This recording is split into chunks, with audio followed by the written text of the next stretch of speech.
Confirm ஆக போகுதுங்கண்ணா. மாமனார்ட்ட தான் சொன்னேன், அவன் போயிட்டான் கன்ஃபார்ம் ஆக போகுது, நான் என்ன பண்ணுவேன், சீர் சடங்கு பண்ணா நான் தான் வைஃப்னு எல்லாத்துக்கும் தெரிஞ்சிரும்னு சொல்லி, அழுக கூடாது தொட்டு கும்பிடக்கூடாதுன்னு சொல்லி நிறைய ரூல்ஸ் போட்டு ஒரு ஓரமா நிக்க வச்சு நிறைய வார்த்தை பேசிட்டாங்கண்ணா. அவங்களுக்கு ஃபர்ஸ்ட் மேரேஜ் ஆனதுல இருந்து கோயம்புத்தூர்ல தான் அந்த பொண்ணு இருக்கு. அந்த 6 months வாழ்ந்திருக்காங்க. அவங்க அம்மா டார்ச்சர் பண்ணதுனால மட்டும்தான் அந்த பொண்ணும் போயிடுச்சு. மேரேஜும் ஆச்சு. இப்போ வரைக்கும் சந்தோஷமா தான் இருந்தோம். அவருக்கு குடி பழக்கம்ன்றது ஒண்ணு இருந்துச்சு. கல்யாணத்துக்கு முன்னாடி அவர் சம்பாரிச்சுட்டு வந்தாருன்னா, உனக்கு உடம்பு சலுப்பா இருக்கான்னு சரி கேட்கும் போதெல்லாம், சரி ராகுல் வாங்கிக்கோ, சரி குடிச்சுக்கோ அப்படின்னு சொல்லி கொடுத்து காசு கொடுத்து வீட்லயே வாங்கிட்டு வந்து குடிக்க வச்சு பழகினது. இப்போ இருக்க அதிகமாகி ரொம்ப ப்ரெஷர் ஆக ஆரம்பிச்சு, ரொம்ப அடிக்க ஆரம்பிச்சிட்டேன். மாலை போடுறேன்னு சொல்லியிருந்தாரு. சரிப்பா நீ சண்டை போடாத, நீ மாலை போட்டு அம்மா வீட்டுக்கு வா, அம்மாவை கூட்டு வா, பேசிக்கலாம், நீ குடிக்காதன்னு சொல்லிட்டு வந்தேன். வர வழியில அவர் இறந்தது கூட பக்கத்துல நெருங்க விட மாட்டேங்கிறாங்க. எங்க மாமி அத்தனை வார்த்தை பேசுறாங்கண்ணா. நான் அவ்வளவு பாத்துக்கிட்டேன்னா, நானும் அவள் இந்த மாதிரி இருந்தது இல்லைண்ணா. நானா அவருக்கு ரொம்ப இஷ்டம்னா. உண்மையாலுமே எங்க போனாலும் சொல்லிட்டே இருப்பானா, என் கூடவே வரும். ஆனா எல்லாமே என் பக்கம் திரும்பின மாதிரி, நான் ஏதோ பண்ண மாதிரி ஆதங்கத்துல எல்லாம் பேசினாங்க. என்ன இப்ப எல்லாம் அனாதையாட்ட விட்டுட்டாங்க. ஒரு மூலையில இப்படி உட்காந்துட்டு இருக்க 21 வயசுல என் வீட்டுல அதங்க இருக்காதா? நான் எங்க போவோம்? அந்த மனுஷன் இருக்க வரைக்கும் நீ நல்லா பாத்துக்கிட்டாரு, நல்லா பேசின, எல்லாருமே பேசுனாங்க. இப்ப எல்லாம் நீ ஒதுக்கி உட்கார வச்சிருக்க. என்னோட நேம் தேவிகா ஸ்ரீங்னா. நான் கவுந்தப்படியில தான் இருக்கேன். ராகுல் என்னோட இன்ஸ்டா ஃப்ரெண்டு ஃபர்ஸ்ட். அவருக்கு லவ் ஃபெயிலியர் ஆனது A to Z எல்லாமே தெரியும். நல்லா ஷேர் பண்ணி பேசி பழகின ஃப்ரெண்டு தான் நாங்க. அவரு ஒரு கட்டத்துல அவங்க அம்மா எனக்கு இன்ட்ரோ பண்ணி கொடுத்தாங்க. அவங்களோட பிரச்சனையெல்லாம் என்கிட்ட சொல்லும் போது ஒன்னும் இல்லாம சரியாயிருன்னு சொல்லி ஆதரவு கொடுத்த ஒரு பொண்ணு தான் நானு. அவங்களுக்கு ஃபர்ஸ்ட் மேரேஜ் ஆனதுல இருந்து எல்லாமே சொல்லியிருக்காங்க. ஆனா ஃபுல் டீட்டெயில் மேரேஜ் ஆகி 6 months நான் பொழைச்சேன் அப்படின்றதெல்லாம் என்கிட்ட சொல்ல கிடையாது. மேரேஜ் ஆனதுக்கு அப்புறம் ஒவ்வொன்னா தெரிய வந்துச்சு. கோயம்புத்தூர்ல தான் அந்த பொண்ணு இருக்கு. அந்த பொண்ணு பேர் பிரீத்தி. அவங்களை கல்யாணம் பண்ணிருக்காங்க. 6 months வாழ்ந்திருக்காங்க. அது ஒரு பக்கம் விசாரிக்கும் போது அவங்க அம்மா டார்ச்சர் பண்ணதுனால மட்டும்தான் அந்த பொண்ணும் போயிடுச்சு. அவரே சொல்லியிருக்காரு, இதனாலதான் அவ போயிட்டா, என்னை விட்டு போயிட்டா அப்படின்லாம் சொன்னாங்க. நான் விடுப்பா ஒண்ணும் இல்ல, நல்லா இருந்தோம்னா. ஆனா வாழ்க்கையில ரொம்ப சந்தோஷமா இருந்தோம். எந்த ஒரு பிரச்சனையும் இல்ல, ரொம்ப சந்தோஷமா இருந்தோம். எங்களை மாதிரி யாராலையும் வாழ முடியாது. மேரேஜ் ஆயிடுச்சுன்னு தெரிஞ்சு வீட்டுல மறைக்க சொன்னாங்க. சரி போ கல்யாணமே பண்ணிட்டு இதுல என்ன இருக்கு அப்படின்னு சொல்லி நானும் அக்செப்ட் பண்ணிட்டு எல்லாமே அக்செப்ட் பண்ணிட்டு வாழ்ந்தேன். நான் எங்க மாமியார் 1 வருஷம் அங்க இருக்கும்போது அதுக்கடுத்து வேண்டாம் நீங்க வேற பக்கம் போயிருங்கன்னு சொன்னாங்க. சரின்னு சொல்லிட்டு நானும் கூட்டிட்டு தானே போனேன். 1 வருஷம் 3 மாசம் எங்க மாமியார் வீட்டுல வாழ்ந்திருக்கேன் நானு. 3 மாசம் அளவுல இங்க லாஸ்ட் 3 மாசம் வளைக்கரை வீதி, ஈரோடு வளைக்கரை வீதியில தான் நான் இருந்தேன். நானும் அவரும் அங்க வந்துமே சந்தோஷமா தான் இருந்தோம். இந்த குடிப்பழக்கத்துக்கு எப்படி அடிமையானாருன்னா, என் மாமியார் கல்யாணத்துக்கு முன்னாடி அவர் சம்பாரிச்சுட்டு வந்தாருன்னா, உனக்கு உடம்பு சலுப்பா இருக்கான்னு சரி கேட்கும் போதெல்லாம், சரி ராகுல் வாங்கிக்கோ, சரி குடிச்சுக்கோ அப்படின்னு சொல்லி கொடுத்து காசு கொடுத்து வீட்லயே வாங்கிட்டு வந்து குடிக்க வச்சு பழகினதுதான் இந்த பழக்கம். அது ரொம்ப காலப்போக்கில் அதிகமாயிருச்சு.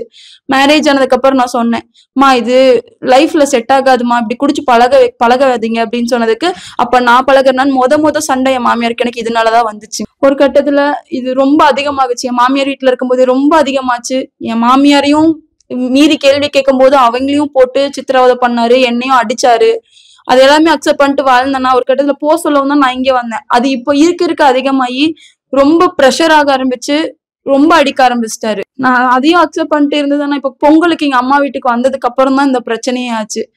நல்லாதான் இருந்தோம்னா, நான் வாழ்க்கையில ரொம்ப சந்தோஷமா இருந்தோம். நான் அது தெரியாதுன்னா, நான் கூடுதர கோவில்ல தான் ஆச்சு. பவானி கூடுதர கோவில்ல தான் மேரேஜ் ஆச்சு அவருக்கு. அவங்க இப்ப போய் இயர்ஸ் வைஸ் இருக்கா. நான் 6 months வாழ்ந்திருக்காங்கண்ணா.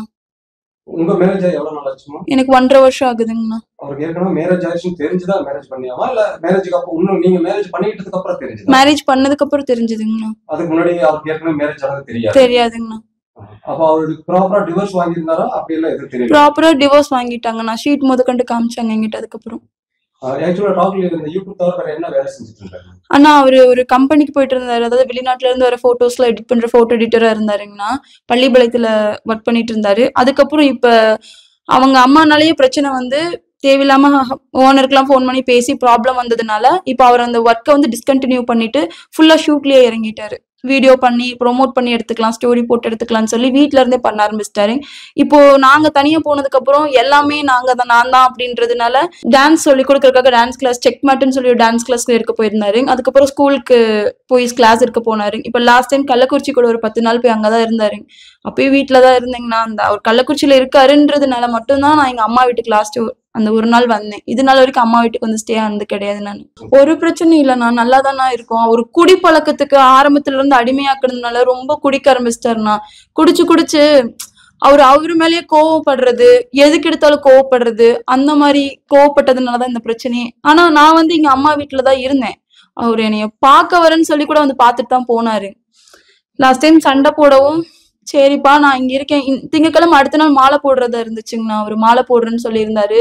சரிப்பா நீ சண்டை போடாத, நீ மாலை போட்டு அம்மா வீட்டுக்கு வா, அம்மாவை கூட்டு வா, பேசிக்கலாம், நீ குடிக்காதன்னு சொல்லிட்டு வந்தேன். வர வழியில இப்படி ஆயிடுச்சு. அவங்க அப்பாட்ட கூட லாஸ்டா பேசினதுக்கு அவங்க அப்பா கூட எங்க மாமனார் எனக்கு ஃபுல் சப்போர்ட்டுங்கண்ணா. நான் என்ன சொன்னாலும் உடுத்தங்கமையில ஒன்னாகாது, பாத்துக்கலாம், சரியாயிரும்னு சொல்லி ஒரு பிரச்சனையும் இன்னைக்கு நடக்குதுன்னா அந்த நாள் நைட்டே போன் பண்ணி புலம்புவேன். மாமா இப்படி ஆயிடுச்சு, மாமான்னு கூட கூப்பிட மாட்டேன், அதிகமா டாடி பான்னு தான் கூப்பிடுவேன். இப்படி ஆயிடுச்சுங்கப்பா, என்ன பண்ணட்டும் நானு, என்னை இப்படி போட்டு படுத்துறானே, சொல் பேச்சு கேட்கறானே அப்படின்னு சொல்லிட்டு புலம்புவேன்.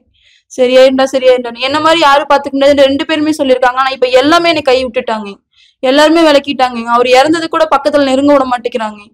என்ன எங்க மாமி அத்தனை வார்த்தை பேசுறாங்கண்ணா. நான் அவ்வளவு பாத்துக்கிட்டேன்னா நானும் அவள் இந்த மாதிரி இருந்தது இல்லைண்ணா. நானா அவருக்கு ரொம்ப இஷ்டம்னா, உண்மையாலுமே எங்க போனாலும் சொல்லிட்டே இருப்பானா, என் கூடவே வருவானா. நாங்க எரிச்சிடலாம்னு சொன்னோம்னா அவரு போஸ்ட்மார்ட்டம் பண்ணிட்டாரு, அப்படியே வச்சா நல்லா இருக்காது அப்படின்னு சொல்லி எரிச்சிடலான்னு தானே சொன்னேன். எங்க மாமனாருக்கு அதுதானே விருப்பம். ஆனா எங்க மாமியார் வந்து அவங்களோட தாட் படி அவங்க வந்து எரிக்கிற மாதிரி இருந்ததுன்னா அந்த இடத்துல சீர் சடங்கு பண்ணா நான் தான் ஒய்ஃப்னு எல்லாத்துக்கும் தெரிஞ்சிரும்னு சொல்லி அது வேண்டாம்னு சொல்லி அல்லமீன் தர்கால வச்சு பண்றேன்ட்டு போயிட்டாங்க. அங்க பண்ணதுனால அழுக கூடாது, தொட்டு கும்பிடக்கூடாதுன்னு சொல்லி நிறைய ரூல்ஸ் போட்டு ஒரு ஓரமா நிக்க வச்சு நிறைய வார்த்தை பேசிட்டாங்கண்ணா. என்ன பண்றதுன்னு தெரியாம அதே இடத்துல தானே கல் நெஞ்ச மாட்டு நின்னுட்டு கிடந்தேன். கடைசியா என் பக்கம் எல்லாம் திருப்பி எல்லாத்துக்கும் தெரியும்னா நாங்க 2 பேரும் எப்படி இருந்தோம் அப்படின்றது பசங்கள்ல இருந்து எல்லாத்துக்குமே தெரியும். இருக்கும்போது வந்து பையனை குறை சொல்றது எல்லாமே பண்ணாங்க. அப்பயுமே அவன் அப்படி சொல்லாதீங்க, ஒரு கட்டத்துல நல்லபடியா வருவான், வேலைக்கு போகாத, குத்தி காமிச்சு ஒவ்வொன்றும் எங்க வீட்டுக்காரர் சொல்லும் போதெல்லாம் சரியாயிரும் அவருக்கு நான் ஆறுதல் கொடுத்துட்டு இருந்தேன். எங்க மாமியார் அவ்வளவு டார்ச்சர் பண்ணாங்க, அப்படி இருந்து அக்செப்ட் பண்ணிட்டு தான் இருந்தாரு. யாருமே வந்து சடங்கும் பண்ணல, எதுவும் பண்ணலண்ணா. பண்ற கூட வந்து நிக்க மாட்டேன்ட்டாங்கண்ணா. அவர் இறந்தாரு, எல்லாமே என் பக்கம் திருப்பிட்டு எதுவுமே பண்ண மாட்டேன்னு சொல்லிட்டாங்கண்ணா. இப்போ ஒரு ஆறுதல் கூட வந்து நிக்க மாட்டேங்கிறாருங்கண்ணா. எங்க மாமனார் என்ன பிடிச்சி அழுதாரு. அங்க போனதுக்கு அப்புறம் எங்க மாமியார் கூட சேர்ந்துட்டு எதுவுமே பண்ண மாட்டேன்ட்டாங்க. இப்போ தன்னந்தனியா என் புருஷனையும் இழந்துட்டு இப்படி உக்காந்துட்டு இருக்கேன் நான் இந்த காலத்துல. லாஸ்டா அவரு சாவருக்கு முன்னாடி எனக்கு ஒரு முளை பூ வாங்கி கொடுத்தாருண்ணா. அதுக்கப்புறம் முழுசா எல்லாத்தையும் இழந்துட்டு உக்காந்துட்டேன் நானு.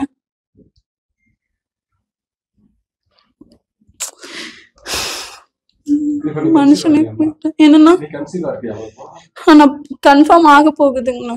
அதையுமே சொன்னாருங்கண்ணா. எங்க மாமனார்ட்ட தான் சொன்னேன், அவன் போயிட்டான், கன்ஃபார்ம் ஆக போகுது, நான் என்ன பண்ணுவேன், தங்குச்சுன்னா நான் என்ன பண்ணுவேன் அப்படின்னு சொன்னதுக்கு எங்க மாமியார்ட்ட போய் எங்க மாமனார் சொல்லி அது தப்பா பேசிட்டாங்கண்ணா. அது வேண்டாண்ணா, அது நான் சொல்லல, தப்பா பேசிட்டாங்க. அது என்னோட நேம் தேவிகா, நான் கவுந்தப்பாடியில தான் வாழ்ந்துட்டு வரேன். எனக்கு 21 வயசு ஆகுது. ராகுல் எனக்கு எப்படி பழக்கம்னா இன்ஸ்டாகிராம் மூலியமா பழக்கம். அவர்கிட்ட நான் இன்ஸ்டாகிராம் மூலியமா ஃப்ரெண்டு இதுல பேசிட்டு இருந்தோம். அதுக்கப்புறம் ஃபேமிலி ஃப்ரெண்ட் ஆனோம். மேரேஜ் பத்தி பேசினாங்க, மேரேஜும் ஆச்சு. நம்ம கவுந்தப்பாடி புதுமாரியம்மன் கோயில்ல தான் மேரேஜ் ஆச்சு. மேரேஜ் ஆகி 1.5 வருஷம் ஆகுது. எனக்கு வந்து ஜூன் 8ஆம் தேதி தான் கல்யாணம் ஆச்சு. அந்த 1.5 வருஷத்துல வந்து 1 வருஷம்ன்றது மாமியார் வீட்லயே வாழ்ந்துட்டோம். குடும்பமா சந்தோஷ பிரியமா தான் எல்லாருமே நல்லாதான் இருந்தோம், நல்லா வாழ்ந்துட்டு இருந்தோம். ஒரு கட்டத்துல மாமியார் வந்து அவர் பண்றதுனால சரி நீங்க உங்களோட வாழ்க்கைன்னு என்னன்னு தெரிஞ்சுக்கணும்னு சொல்லி எங்க மாமியாரும் கேட்டாங்க. எங்க வீட்டுக்காரர் அவர் சொன்னதை வச்சு கோயிலையும் போய் கேட்டு, அவருக்கு பக்தி அதிகம், அவர் கருப்புன்னா அவருக்கு ரொம்ப பிடிக்கும், போய் கேட்டு சரி நீங்க தனியா போனீங்கன்னா நல்லா இருப்பீங்கன்னு சொன்னதுனால, அவருக்கு பட வாய்ப்பெல்லாம் வரும்னு சொன்னதுனால நாங்க தனியா போனோம். நல்லாதான் அங்க போயும் அவருக்கு படம் வரும்னு சொல்லிதான் நாங்க பாத்துட்டு இப்போ வரைக்கும் சந்தோஷமா தான் இருந்தோம். அவருக்கு குடி பழக்கம்ன்றது ஒண்ணு இருந்துச்சு, குடிச்சாரு. அவர் ஆரம்பத்திலேயே அவங்க அம்மா வந்து சரி போய் வாங்கிக்கோன்னு சொல்லும் போதெல்லாம் பழக்கப்படுத்தி இப்ப அதுல இன்ட்ரெஸ்ட் அதிகமாயிருச்சு. குடிச்சு அவர் ஒண்ணும் கெட்டெல்லாம் போகல, குடிப்பாரு, அவ்வளவுதான். குடிச்சு புலம்பதான் செய்வாரு, அழுகுவாரு, நான் ஏன் இப்படி இருக்கேன், எனக்கே இப்படி இருக்கு, எனக்கு எந்த இதுவுமே கிடைக்க மாட்டேங்குது அப்படின்னு புலம்புவாரு. அவருக்கு படம்னா ரொம்ப இஷ்டம், வண்டினா அதோட ரொம்ப இஷ்டம். எல்லாத்தையும் நல்லபடியா பாத்துக்கணும்னு நினைக்கிற மனுஷன் தான். கள்ளக்குறிச்சிக்கு டான்ஸ் கிளாஸ் போயிட்டு வந்தாரு, ஒரு ப்ரோக்ராம் இருக்குன்னு போயிட்டு வந்தாரு. போயிட்டு வந்து கோவிலுக்கு போனோம், லாஸ்டா வந்தோம். வந்துட்டு நான் கடைசியா அவர் அப்பதான் பாக்குறேன். அதுக்கப்புறம் அவர் இந்த நிலைமையில தான் நான் பார்த்தேன். பார்த்ததுக்கு அப்புறம் சரி முடிஞ்சு போச்சு, முடிஞ்சது, நம்ம பேசி என்ன வரப்போகுது, அதுங்க இருக்கும்லன்னு சொல்லிதான் நானு எனக்கு சரி நான் உங்க கூட வந்துடுறேன் அப்படின்னு. ஆனா எல்லாமே என் பக்கம் திரும்பின மாதிரி, நான் ஏதோ பண்ண மாதிரி ஆதங்கத்துல எல்லாம் பேசினாங்க. சரி நீங்க பேசுங்க, நான் அப்ப கூட வாய திறக்கல. என் சடங்குப்படி பண்ணணும்னு சொல்லி நாங்க சொன்னோம், எரிச்சிடலான்னு சொல்லி எல்லாமே பேசணும். எரிச்சா அவருக்கு வலிக்கும் தான், எனக்கும் தெரியும். அவங்க அம்மா பேசினாங்க தான், பண்ணிடலாம் அந்த இடத்துல. எனக்கு அந்த சடங்குன்னு என் மாமியார் மாமனார் எல்லாரும் நின்று எனக்கு பண்ணுவாங்க அப்படின்னு நினைச்சு நான் பேசினேன். சரின்னு சொல்லிட்டு போற வழியில கடைசியா தர்காக்கு போலான்னு சொல்லி கூப்பிட்டாங்க. தர்கால போய் பார்த்தா எல்லாம் முஸ்லீம் முறைப்படி, எங்க மாமனார் ஹிந்து, மாமியார் முஸ்லீம் முறைப்படிதான் பண்ணணும்னு சொல்லி அங்க போயிட்டாங்க. புடிச்சு அழுக கூடாது, கட்டி புடிச்சு அழுக கூடாது, போகும்போது அழுதுட்டே போகக்கூடாது அப்படின்லாம் சொன்னா. 1.5 வருஷம் வாழ்ந்த எனக்கு என்ன பதில் இருக்கு? இப்ப திடீர்னு போனை பண்ணி எனக்கு இந்த ப்ரூஃப் எல்லாம் வேணும், டிராஃபி எல்லாம் வேணும், என் பையன் கொடுத்ததெல்லாம் வேணும், என் பையன் வண்டி வேணும்னு கேக்குறாங்களே, நான் எங்க போவேன்? அவரை தானே கல்யாணம் பண்ண, அவங்க பையனை தானே நான் கல்யாணம் பண்ணேன், ஒரே பையன். என் பையனே போயிட்டா சாமி, நீ என் கூடயாவது இருன்னு சொல்லி கூப்பிட்டு அணைச்சு அழுதுருந்தாங்கன்னா கூட சரி போ நம்ம பாத்துக்கலாம்னு இருக்கும். என்னை இப்ப எல்லாம் அனாதையாட்ட விட்டுட்டாங்க, ஒரு மூலையில இப்படி உட்காந்துருக்கேன் 21 வயசுல. என் வீட்டுல அதுங்க இருக்காதான்? நான் அதைத்தானே கேக்குறேன். நான் வந்துடுறேன், உங்க கூட நான் இருக்கேன், நான் உங்களுக்கு பிள்ளையா இருக்கேன், நான் சம்பாரிச்சு போடுறேன், உங்க பையன் இருந்து எப்படி பார்த்தோன்னா அந்த மாதிரி நான் பாக்குறேன்னு தானே கேக்குறேன்.